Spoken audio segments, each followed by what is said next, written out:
Our first case this morning is Mesa versus the Bank of New York. Good morning. My name is Kenneth Trent, and I represent the appellants Marlon Cantero Mesa and Luis Mesa. If I may proceed, I'd like to reserve a couple of minutes for my rebuttal, if that's possible. That'll be fine. Thank you very much.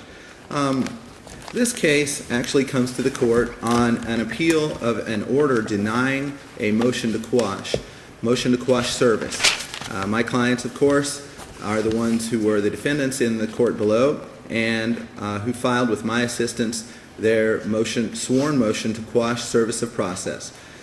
They attached to their motion to quash service a couple of affidavits and some records from the county, which indicated that the property at which they had allegedly been served did not have a certificate of occupancy at the time that they were allegedly served. Actually, to be more specific, the return of service, which was regular on its face, indicated that Marlon Mesa had been served at this particular property and that her husband, Luis Mesa, was constructively served through personal service upon Marlon Mesa. 5 years after the final judgment of foreclosure, right? Final judgment of foreclosure was entered in October 28th, 2008. Motion to quash, November 13th, 2013. Yes, sir. 5 years later, and your clients knew about this foreclosure going on. It was down in the Keys, if I recall. They knew it was going on for all this period, right? I don't believe they knew that it was going on for all this period. It really wasn't fleshed out before the lower court whether and to what extent my clients had actual knowledge of the foreclosure having been filed or being pending against them. However, that's really not in question when we're talking about the court acquiring jurisdiction over my clients. So you've got a presumptively valid service and two affidavits which affirm that they didn't live there at the time, they were never served there, they couldn't have lived there because there was no CO. And then it gets to a non-evidentiary hearing where someone brings up the fact that a notice of appearance had been filed and the court makes a determination, a legal determination, right?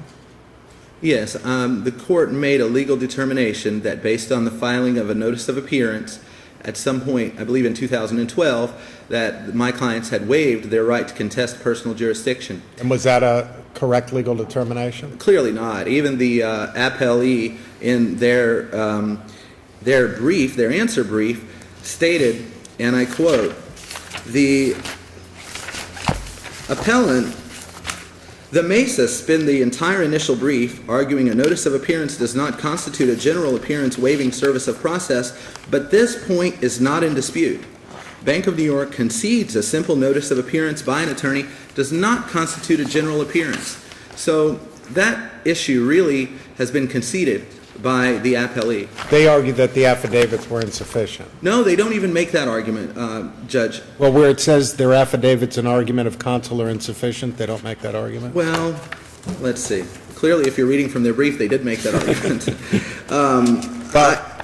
So here's my question. Was this an evidentiary hearing, or was this a non-evidentiary hearing? It was supposed to be an evidentiary hearing. That's why my clients were in attendance. That's why we had reserved like 30 minutes. It wasn't on a motion calendar or anything like that. So did you all waive by not proffering or by not saying, Judge, before you deny, would you give us the opportunity to at least present our evidence? I don't believe so. The circumstance was that my client was there, and in open court, basically on the record, she responded to questions by the judge, she responded to questions by me, and it was an evidentiary hearing at which my client gave testimony in all respects, except that, just by oversight, she was not sworn in prior to giving her what I consider testimony. So, was there an objection made to the fact that she was giving statements that were unsworn? Absolutely not. No objection was made, and I think I was a little puzzled when the court wanted to have oral argument on this because clearly they conceded that there was no waiver. The only argument, as getting to the core of the appellee's position, the only argument they're making is that because an evidentiary hearing is required on a motion to quash, and because my client was not sworn, Therefore, there was no evidentiary hearing, in essence. There was no evidence given at the hearing. And so the motion to quash the decision of the lower court should be affirmed as under the Tipsy-Coachman doctrine. Well, the fact of the matter is that I have cited a couple of cases, which state without any equivocation that such an objection as where a party or a witness is not sworn must be raised before the lower court, and it cannot be raised for the first time on appeal. And so those are the cases cited in our reply brief, most particularly the case of Murphy versus State and Dean versus State. Murphy versus State is abundantly clear, and it says that we find this objection cannot be raised for the first time on appeal where such fact was known to the appellant early enough so that a timely objection could have been made. And I know my time is almost up, but one more point I want to make about that waiver by not raising that issue. Not only did the attorney for the bank not say anything, I didn't even realize, I didn't even understand or notice at the time that she hadn't been sworn. Not only did the bank not raise it at what was supposed to be an evidentiary hearing before the lower court, but they were given an extra opportunity to do so because the lower court solicited the attorneys to turn in post-hearing memoranda regarding the issue of whether or not there had been a waiver, and the plaintiff, the bank, did not even file a memo. And I did file a memo on behalf of the defendants. So they had two opportunities to raise before the lower court the fact that Ms. Mesa was not sworn. And they raised it for the first time in their brief. That's the only argument they make. And the case law is abundantly clear that they needed to raise that issue before the lower court in order to be able to bring it up before this court. And I'll just reserve for a brief rebuttal. Thank you. Thank you.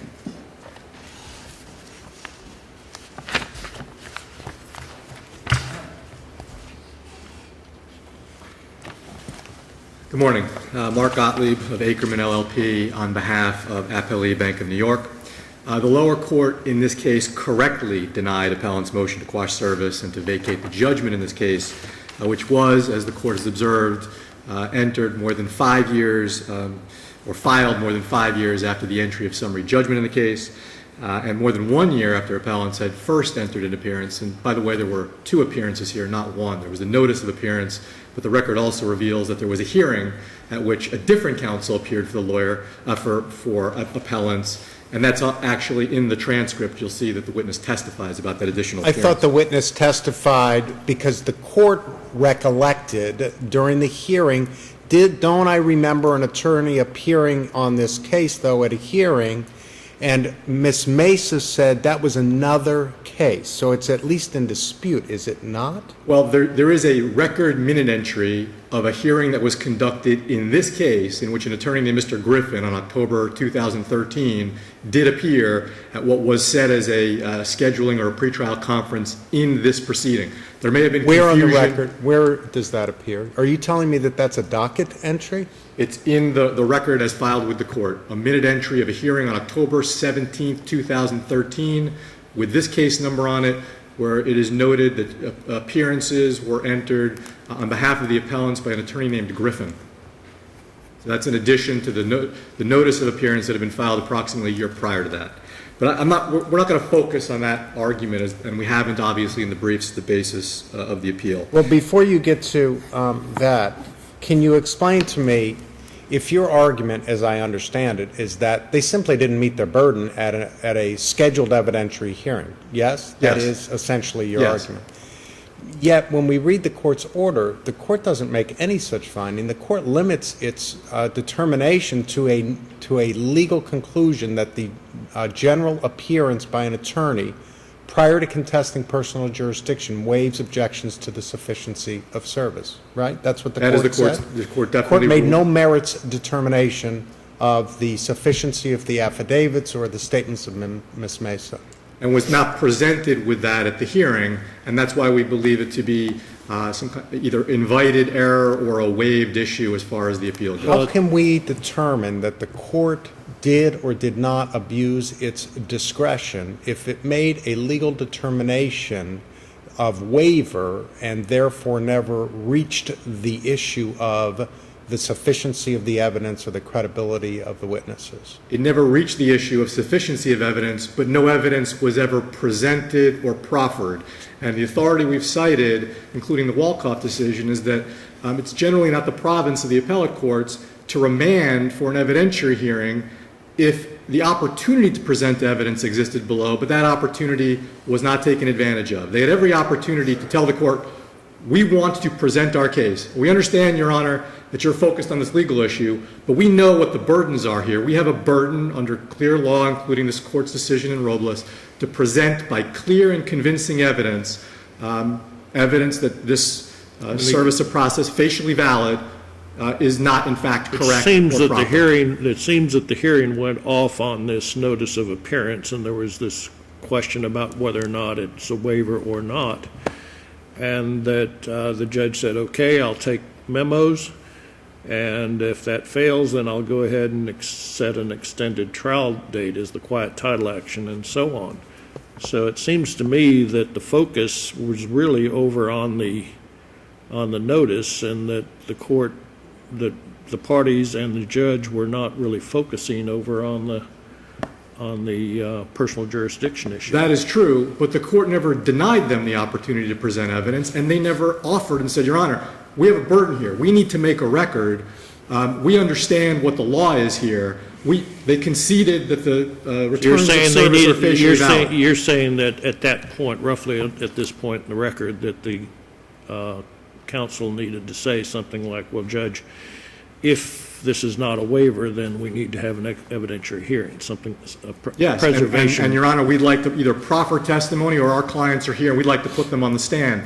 They never offered any evidence in this case, and the law was clear. Again, they've conceded. They've conceded today, they've conceded previously that the returns of service were facially valid. They knew, coming into that hearing under unequivocal law out of this court, that they had an obligation to present clear and convincing evidence at that hearing to support their motion. They could not rest on those affidavits. Those affidavits cannot carry the day. I think the court's made that clear in the Robles decision. I think that's clear generally. When you come to a hearing that on something like this that has to be evidentiary, you have to come prepared to actually present evidence. They could not prevail on those affidavits any more than Bank of New York could have walked into a foreclosure trial and said, we'd like to prevail on this trial based on affidavits. They The had to court present evidence. requested post-hearing memoranda, yes? Only on the limited legal issue. Which was what? The legal issue of whether the notice of appearance constituted a waiver. Precisely. And you all did not, if I recall, did not file a post-hearing memoranda. We did not address that issue in the post-hearing memoranda. Counsel at the time did not file any post-hearing memoranda. Thank you, counsel. Thank you. 2 minutes, counsel. Thank you very much. Why did you not waive it? Didn't you waive it when he says, once I make my ruling, this is at the end, once I make the ruling on the motion to quash, then I'll also, if it fails, then I'll go ahead and set an extended trial date. I don't understand how there could have been any waiver on our part. What counsel is saying is that we, quote, never offered any evidence, and that we, quote, we knew that we, quote, must come prepared to present evidence. We did exactly that, Your Honor. That's why my client was there. That's why my client gave what we all understood, to be testimony at that time, is because, she was there and she did present evidence as far as it was treated as evidence at the hearing, even though by some oversight she was not sworn. And clearly, it says, clearly we presented evidence. I stated, just for example, on page 4, line 7 through 11, I'm here with Miss Marlon Mesa, who is prepared to give her testimony should the court require it. And I went ahead and reviewed the motion and the affidavits, and then, moving on, the reality is that my client was basically led into testifying by the court because there was an issue as to whether attorneys had made appearance on her behalf. And then on page 8, Miss Mesa begins, and she really gives her testimony. She states that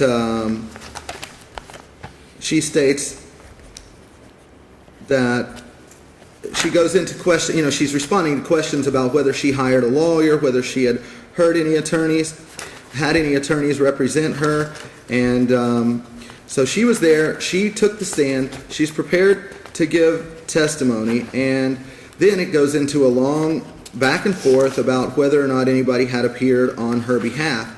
And so to say that there was a waiver, clearly not. My client was there, she gave testimony, the affidavits were part of the court file, everybody had an opportunity to inquire of my client, and basically the way that I understood what went on at the hearing was that everything, her affidavits were being accepted, the proof was being accepted, there was no contest being raised by the plaintiff bank as to, these affidavits are insufficient or this evidence is insufficient. And the simple fact... Did she speak, when she was speaking, did she speak about the fact that she didn't live on the premises and the CO was issued much later and all that? I don't think she did, as I recall the transcript. She says,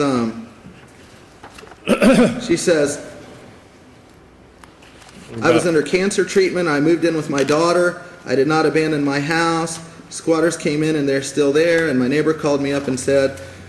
Nothing about the service down in Homestead. No, it appears that it really just did not come up at the hearing. My understanding at the time was that the affidavits were being accepted as sufficient, the evidence attached to the affidavits was being accepted as sufficient, and the only issue would be whether or not that claim had been waived. It's just as reasonable of an interpretation, I think, of what went on at the hearing, that everybody accepted the affidavits and the evidence attached to them as being sufficient to set aside the affidavit of service as being sufficient to quash, except for the argument that there had been a waiver. And that clearly has been abandoned. There has been no waiver of the right to contest service. It doesn't really matter how much time passed. There is no jurisdictional limitation to such a motion. And respectfully, at worst, we believe that the court should reverse and remand and determine that the motion to quash be granted, or at worst for the appellants, the court should reverse and remand for a hearing on the merits of the appellant's motion. I don't believe respectfully it's any fault of the appellants that there was no inquiry into the substance of their motion, given the fact that my client was there, she is available to testify, everyone had the opportunity to inquire, and why should you get a new hearing at this point in time? If it goes back, it's just to tell the trial court that the appearance by itself is not a waiver, and she should make a determination on the merits, because you yourself said that the testimony was evidentiary in nature, even though she wasn't sworn. Why have a new hearing? Just let the trial court decide. We believe that I believe that the best thing would be for the court to reverse and remand and direct that the motion to quash be granted, or in the alternative, as you suggest, this court could just reverse and remand and determine that there has been no waiver of the right to contest personal jurisdiction, and allow the trial court to conduct a hearing on the merits of the motion. To make a decision on the hearing that was already heard. Yes. Yeah. Thank you, counsel. Thank you.